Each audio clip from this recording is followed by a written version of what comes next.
by the time we graduated from cadets now, and I got my wings pinned on, and they gave me a week's leave, go home, and then I came back to Napier Field, and they had the P-40 sitting there. How much total time did you have by now? Oh, I don't know, a couple $100. Well, you're a high-time pilot with 200 hours. Oh, hell yes. We were ready to take on anything the Army had. Anyway, it was down to, they handed us a handbook, and it had about 6-7 pages, I guess, on how to operate a P-40 and a cockpit and so forth.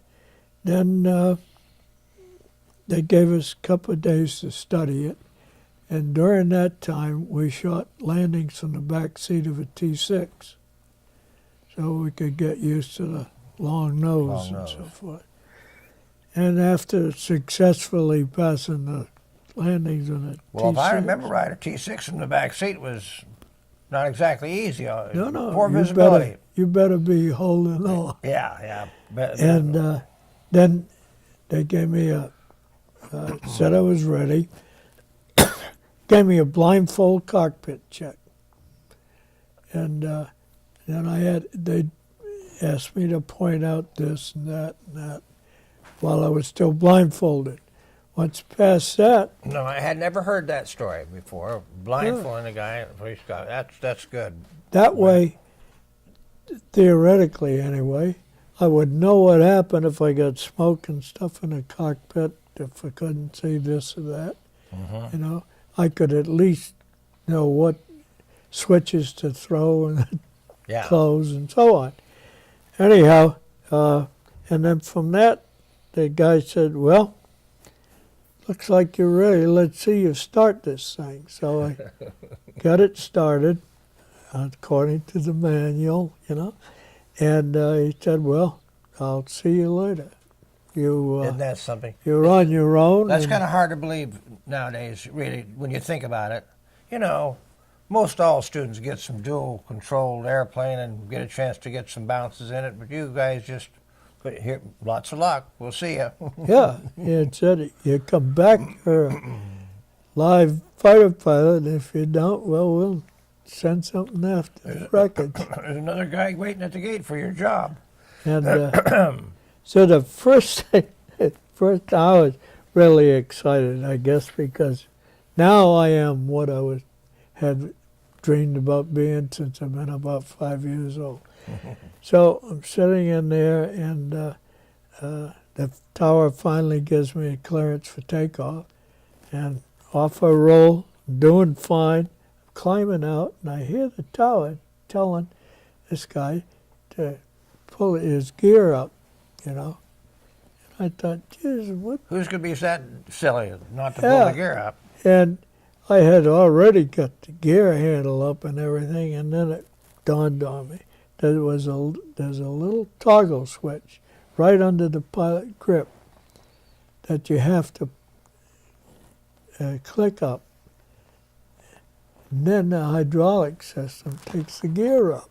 And I was amazed at how fast, once I hit this thing, I moved up. Because I thought, geez, this is kind of a slow airplane. Kind of a doggy-old airplane. Yeah. What I expected. But once I realized that I had engaged the hydraulic system, bam, the gear comes up, and now I'm out there by myself. And I flew around kind of straight and level, make some turns and so forth, you know, for a few minutes. Got myself orientated, and then I said, oh, hell, that's not what I'm supposed to be doing. I got to get out here and roll this thing. And start, jammed throttle and did everything I could do. And finally, it was my turn to come back. I could stay out an hour. And came back in, and this time I have the hydraulic system all engaged and stuff. drop my gear, and I come around. First, I come down, and in those days, instead of like the Air Force now peels down around, Pitch out. Yeah. we came down right as close to the end of the runway as we could, and then just pulled up in a sort of a half-ass movement, That was screaming down and bam on the ground. well. That was a kind of a confidence-building maneuver, I guess. Oh yeah, was it Yeah. ever? Yeah, we got to when we got down to well, we ran about a week of this at Napier Field, and then we were transferred down to the RTUs at. I went to St. Pete. Well, now this P-40 had a Allison engine in it, Yeah, V12. right. Great sound. Great airplane. Great sound. Oh, I guess it was a delightful airplane to Yeah, fly. and when you first sit in it for a few minutes, you feel like it could reach out and touch the wingtips. Yeah, I I said, think. man, this is my airplane. We, at St. Pete, we had the latest. We flew the P-40Ns at the end of it. And which that was really a good airplane. But then they assigned 3 pilots, trainees, to one captain who had just come back from overseas. Oh, how interesting that must have been. It was totally interesting. And of course, he had seen some combat by then, I expect. This guy had seen combat in China. Oh, really? And With P-40s. Yeah. Well, he had a lot of stories to tell. Oh, He did could tell you how ever? to fly that thing. Yeah, he did, and he taught to me the one thing I never forget. We were flying along, and we were pretty hot shots. It was about 3 guys who thought they were the greatest. Yeah, you were 20 years old. You were bulletproof. Damn right. And I was flying his wing, and he said, now you follow me. I said, okay.